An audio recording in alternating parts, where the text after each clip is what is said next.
Тәжікстан Маңқұртстан болуш керек екен, Қырғыз елі Маңқұртқа айланыш керек екен да. Мына Садыр Жапаров досы кетіріп, мына ушудан бізді Қырғызстанды сақтап қалды. Қырғыздарды Маңқұртқа айланыштан сақтап қалды, Қырғызстанды Маңқұртстандан сақтап қалды. Біз, Құда қаласа, Орта Азиядағы демократиялық аралша, жол болса байырқы еркін Қырғыз елі деген статуспенен қалышымыз керек.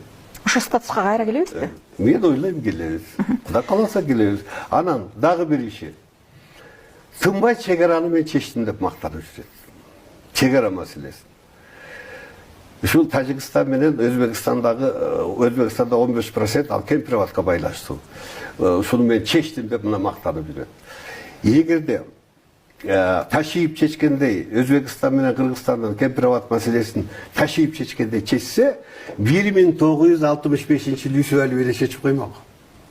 Рашидов ошондо эле сураган кемпироват бериле деп. Юсуп Алиев берген эмес. Андан кийинки бардык президенттер берип коймок. Берген жок талар.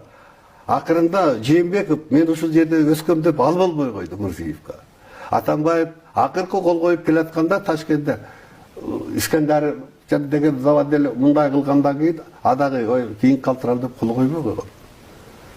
Мундай чечкендей болсо давно эле чечилип калмак.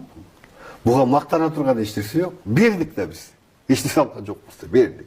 Аны менен мактанбаш керек. Экинчи, Тажикстан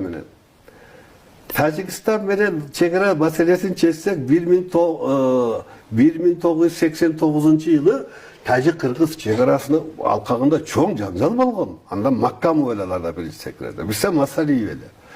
Масалиев экинчи адам, бизде Кыргызстанда экинчи адам Жумагулов, Соминдин төрагасы.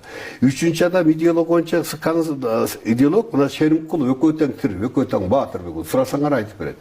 Булар айлап, жылдап жатып Баткенде жүрүп, акырын келишимге келишип, головной жанагы суу бөлгүчтү, жанагы ушул эгемендик 91-жылга чейин чегараны ошолор сактап калган.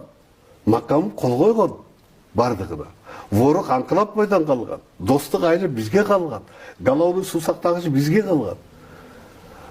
Эгерде адыр ташиып чечкендей Кыргыз-Тажик чегарасын чечсе, ошондо эле 89-жылы Масалиевдер эле чечип коймок. Маккамовго берип эле ушундай мына сууну тең пайдаланалы, достук айлы берели, анан ворокуңарга нейтралдуу жол берели деген. Алар кылган эмес. Алар 1 сантиметр болсо да Кыргыздын жери деп ыйык көргөн. Кой кемитпейли деп. Ошон үчүн мен жеке пикирим, чегара маселеси боюнча ташиып мактанбасын.